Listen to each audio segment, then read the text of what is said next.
Here we are with the shooter shack now in place. Oh man. The Honda Rancher did me good pulling it back here on the trailer, and this sucker is not small. And luckily, I mean, good and bad, it made it a pain to move, but luckily it did rain today, so I was able to get this five foot section. I did 3 of them, 5 foot sections of 2x4, pounded them about 3 foot down into the ground. Lag there, lag there. These are just some anchors so that if we do get any real strong wind, it'll keep that base nice to the ground. Got one there, there, and down there.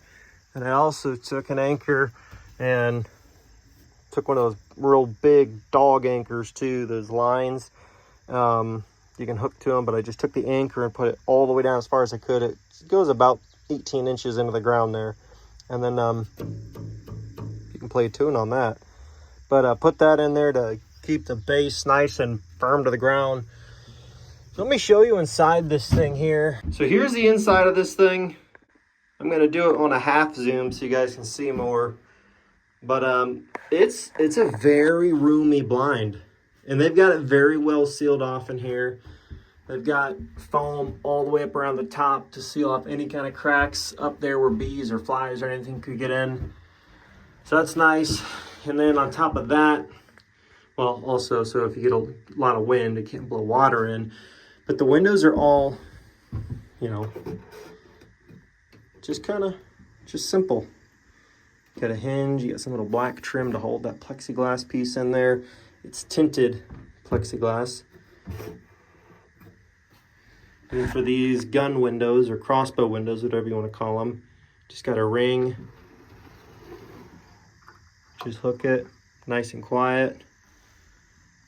And it's in a perfect location on our property. We got corn I planted here. We got more corn way back there in the distance. You can see way back there, goes back a ways, which we're actually planning on, you know, if we're not tagged out and we need a good visible lane come gun season. I'll actually open this one. It might make it a little easier to see what I'm pointing at here. But if we need to, I'm thinking about driving over with the tractor and just driving over straight back between this bush here and the trees over there, and just driving down a long, straight, you know, 80-yard long strip of corn. That way we can see all the way through there. So if deer feed back and forth through that big opening, we'll be able to get a nice clear shot out there. But we've also got some corn off to the side here. Might as well open these windows all up. We're not actually hunting right now anyway, so let's get them open. We got more corn right here. Another, I don't know, 1/4 acre right there. Very healthy, which we'll get into. But we got a bottom down in there with turnips. And a lot of times these deer feed up through there and they'll walk along this fence row, or they'll hop the fence from the neighbors and they'll just feed along here, and they'll kind of like work on the other side of where this corn is now, kind of work back into our timber. But now with the location of this thing, we were trying to decide how we wanted to situate it so we could use it, A, for gun hunting, but B, archery, whether it be compound, which is my favorite, or if I was taking a kid out here or my wife or somebody, you know, that wanted to use a crossbow late in the season when it's cold and you're all bundled up, they at least have the option of crossbow or gun or whatever. And I've also got a nice bog pod to set up in here also. That way you can just pivot it around whatever window you need to get to and have nice steady shots, whether it's out of this window or that one. You don't have to rely on the window itself as any kind of rest. So it'll just be in a nice location to where our farthest shot this way to the property corner right there is only like 45 yards, 50 yards at most. But if they come up through here and they enter into the corner of the corn right here, that's right at 30 yards, which is nice. Then on this side, anything feeding in this corn up and down this edge, again, it's no more than 25 to 30 yards. And then if you have a real far shot in late season with a nice mowed down path, you might not be able to shoot all the way down there, of course, if it's with archery equipment. But in firearm, you'd have a nice long shot. And that is the direction that most of our deer do come in and out, and they feed around and move back and forth around the timber that direction. And so it makes a really nice feeding and staging area as they go out to the bigger ag fields and they're coming up through here, moving out. That way, it should give us hopefully a very good opportunity at filling some tags this year. So I'm pretty pumped about this thing. It ran me $1,500. It was Amish built, and it's not a redneck blind or any of those fancy brands, you know. But I'll tell you this much: this thing is built solid as a rock. I mean, it's functional. It's simple. It's old school. And I wouldn't even say old school. It's just old school. It's just simplified technology and usability. There's nothing real complicated about it. But it's pretty nice. I got a bow hanger in here also. We can hang our bow up here. And then on top of that, got a couple chairs set up here and ready to go. I can open up one of those and you can see the view from sitting down.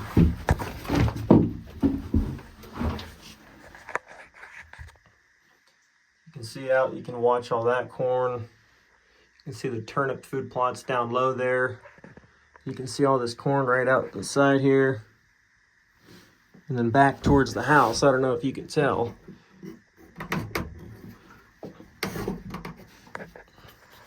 But if you look out that way, right out there, I've got another ½ acre of corn planted up behind the house, which is also for the deer, just in case this all gets wiped out, which there's a lot. There's probably over an acre worth of corn just back here alone planted. But if this were all to get wiped out and we still don't have our tags filled, you know, we do have corn up by the house, and it's a pretty good amount. And we've had the deer feed up there before last year when I had a food plot back there, so I'm not worried they'll do the same thing for standing corn, especially since now with the standing corn, it's a food plot that they really want and need in the late season. But also, the house is hidden because the corn did so well. It's over 8 foot tall, and I mean, you can't even see the house when you're walking up towards it that direction. So from a deer's perspective of feeling like they're not being watched or bothered by human activity, I think it'll be in pretty good shape. And not to mention, though, if they're still going to go that way, there's no timber off that direction that they can come out of. It's all pasture with animals and everything and houses and stuff.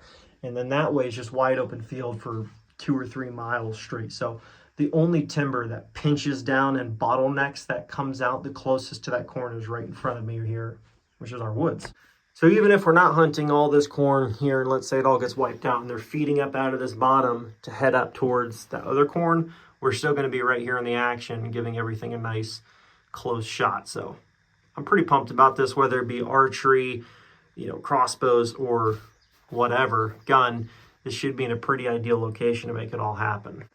And now I want to show you my broadcasted out corn, and this is wild. This is something that I was very set on having this year, which was standing corn or standing beans. And I was like, well, the beans might get wiped out because there's no other beans around here.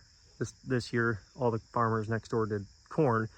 And like, if I do beans, I have a feeling the deer might clean it out before season even gets here, because I don't have a lot of space to plant if I want to maintain a lot of this cover and bedding cover, which is what a lot of this back through here is used for, other than this nice trail to access this thing now.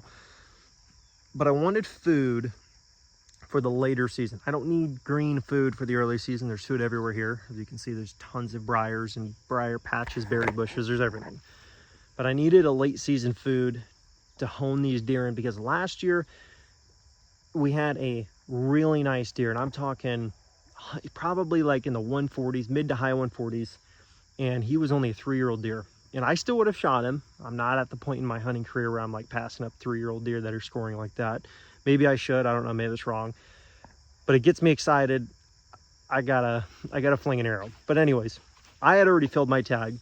So I was just maintaining, you know, the food plots and putting corn and minerals out here, which we're in the state of Ohio, we can do that year round. And bringing that deer in, trying to get a shot for my wife, and it would be like, she'd hunt 3 days straight, wouldn't see a single deer. She'd go shopping with her mom for the weekend. He'd be out here back-to-back days in broad daylight. You know, so it was just things like that. Like, it didn't work out great. And she hunted that deer really hard, but he did not get killed in the season, because a week after season closed, I saw him walking down the field with a big group of does in February, and he was alive and well and healthy. And last year, he did not show up until last week of October. And then he kind of was on and off the cameras randomly. And then come December, all the way to the last day of the season, he was here constantly because we had food. And in that time of the year when it's freezing cold and lots of snow, bad weather, food is king when it comes to the late season. If you don't have the food, it doesn't really matter. That being said, I'm anticipating his return to this property, assuming he's still alive, because we also had pictures of him as a 2-year-old that I'm pretty sure was the same deer.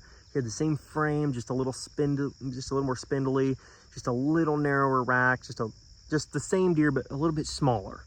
And I was like, that was a nice deer, because of course, when I bought this place, I asked him for all the old trail cam pictures from that season, and he showed me a picture of a buck that he killed right here behind where the shooter shack's at with a crossbow. It was a 150-inch deer. It was a nice buck, really nice buck, and he wasn't even really like a hunter. He was just like, I mean, I had property, so I figured I'd give it a shot, kill this deer, you know, went out a couple times, no big deal. Like I don't think he realized how nice of a deer that he shot, and how in a lot of places in the country, maybe here that's totally, you can just do it all the time, it's normal, whatever. There's still some things to find out, because I've only had this place one season, and last season I didn't even hunt back here because I filled my tags first week of October on a different property in a different county, so I never got to test that theory. But the property has a reputation for big deer being here, passing through, at least big deers and 140 plus. To me, that's big deer. And so I'm just trying to enhance this property to hold those big deer in the late season, diversify it. Not only is that going to be food, but it also hides the human activity that direction. And then this, not only is it food, but it'll hide our access sneaking in up this trail to get in the stand. I mean, everything that I've set up on this property, the hundreds of hours I put into this year between trimming lanes, setting stands, planting, food plots didn't go well, replanting, testing things. It's got us to this point, and I think I'll just show you the results so far, but I think we're going to be in pretty good shape come this late season, assuming I can hold my tag that long. I don't know. I've already got my eye on a deer in another county. Again, it's my own, this is my proving grounds behind my house, where I could probably not shoot a deer anywhere else and just bank on this in late season. I could probably shoot a deer over 130 inches fairly easy, relatively speaking, as long as I've got the food and it stays standing and producing, which I've got tons. Like I said, between here and way back up by the house, I've got so much food, I don't think they're going to wipe it out. We don't have that many deer. We got a good number, but not that many. But it's just hard, because I love hunting. And if I see a deer over 120, I'm not going to lie, it gets me pretty freaking pumped. And it's hard for me not to squeeze the trigger, which is why I've killed like 4 deer over 120 in the last 2 seasons. It's just really hard for me to pass those deer. So I'm going to go through and show you my corn. And guys, I broadcasted this. So I will go through the exact method that I did. And this is, believe it or not, this is the worst stand of corn on the property so far out of all the locations. And even it is producing corn like crazy. So this stuff's looking about 7 or 8 feet tall. Some of it 9 maybe. And it's doing well. It's doing well. I already just took a walk through this whole little strip here just because I'd never walked around it since I planted it, but it is producing. Almost every single one has 2 ears growing. All of them. Some of them have 3, which is just kind of crazy. Like this is going to be a 3rd ear that's growing right here, and then it's already got these 2 that are growing as well. I mean, just some crazy stuff. Almost every single one has 2, some have 3. In the method that I did to plant this, I don't know if it's going to work everywhere, but I can at least explain what I did. So what I did with this location is I don't have a planter. I don't have a big tractor. I don't really have the right equipment to like really grow corn the way that, you know, obviously commercial farming does it, or any level of farming. So I was trying to find creative ways to get corn or beans back here, and I decided to go with corn. I already explained why. After doing some research, I found a video on YouTube that was saying you can broadcast corn. And the reason he did the video was to prove it, because he apparently was telling somebody like, oh, like they were making an excuse how they can't plant corn. They have a tractor or tiller, but they don't have a planter. Their tractor's not big enough. They don't have whatever. And he was like, you don't need all that stuff. You can literally just have a disc if you're wanting a cheaper alternative to an actual tiller. Hook it up, you know, drag it around, get the dirt good, and then broadcast the seed, broadcast the fertilizer in, disc it over again. And yeah, it's not going to be uniform, but it will grow as long as your soil is proper and stuff like that for the conditions to grow corn, it will grow. As long as it gets covered over with dirt, 1 inch to 3, it will grow. And so that's what I did here, except I do have a tiller. I didn't use a disc, but I have a small subcompact. It's a 22 horse tractor. It's real small. It's just a little bit bigger than a lawnmower, keep in mind. Tilled all my locations up. So I tilled this all over 2 times probably, got that soil really fine. And I knew that I wanted it to be nice and fine so I could get that seed worked in really easy.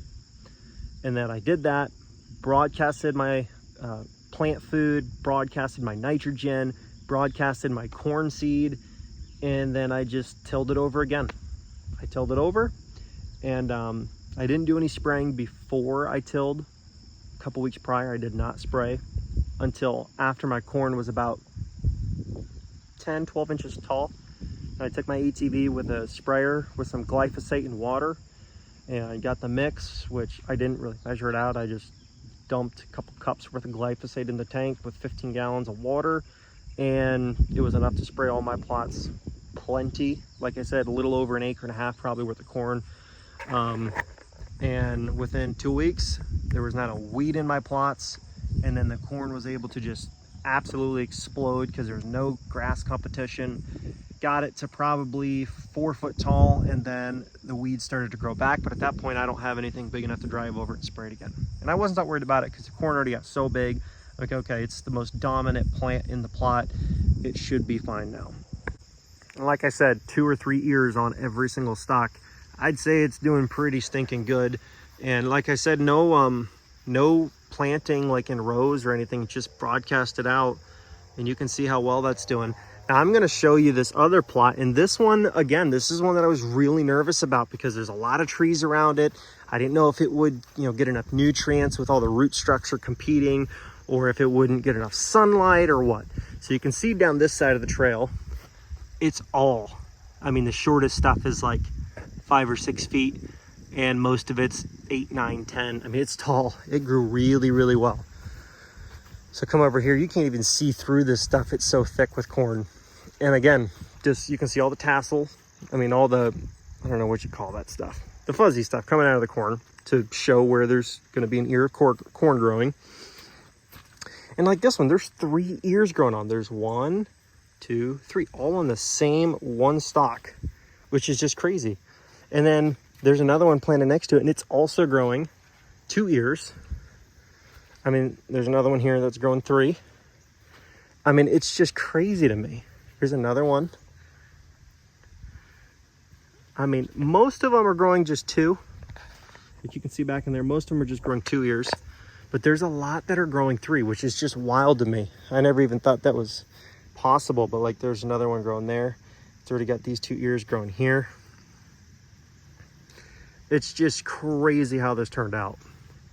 You can see all the stuff growing through there. There's a lot of corn in there. Then here's the back side of that first location I was showing you through here. I just have a trail in between, which, by the way, is a deer highway to come past my stand right there and give me a nice 15-yard shot. But that's growing well, and it goes all the way back down this trail here. And I'll give you a little bit of a view over here as well, actually.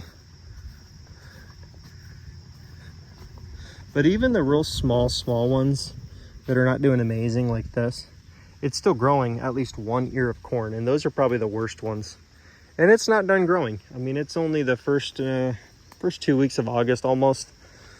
This spot right here, this little patch, is probably the worst of it. And there's probably, I don't know, a nice 20 foot by 15 foot section right here that's not producing any ears, at least not yet. Maybe it just needs more time, but I'm just not going to bank on it. It's probably from the root structure of the tree, going out into there, and also just the shadow taking up too much sunlight. But if you go down there even, you can see it's way tall, and it wraps all through here, all the way back another 75 yards. It's just tall, thick, very healthy corn. And these are not even the best locations. That's the crazy thing. And another thing that I did as a tip, and you got to be careful with this, I don't know if you can overdo it and hurt it, but I was just doing this is all an experiment for me. I went through, once the corn was about probably 5 or 6 feet tall, It had already been growing for a couple of weeks. Well, at that point, it had been growing for well over a month.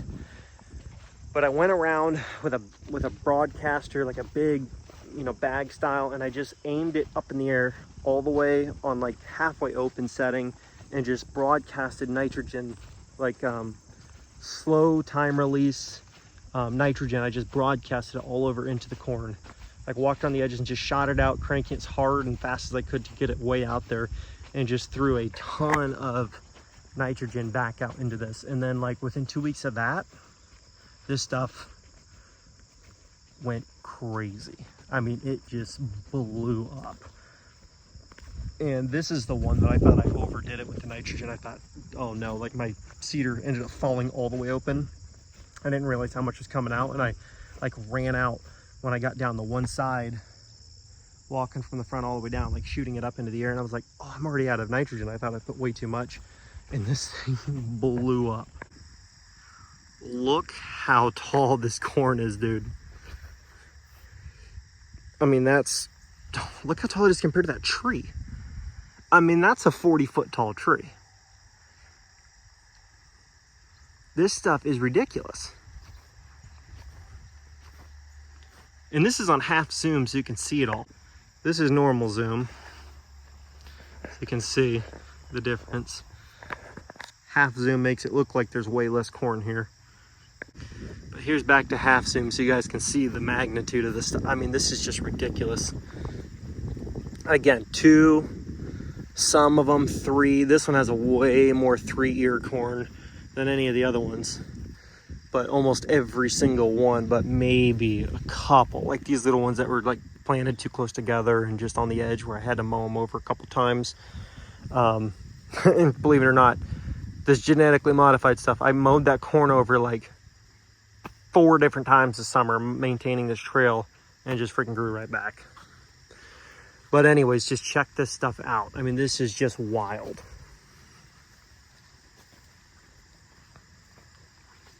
So this is probably the shortest stuff right here, and it's probably 9 or 10 feet.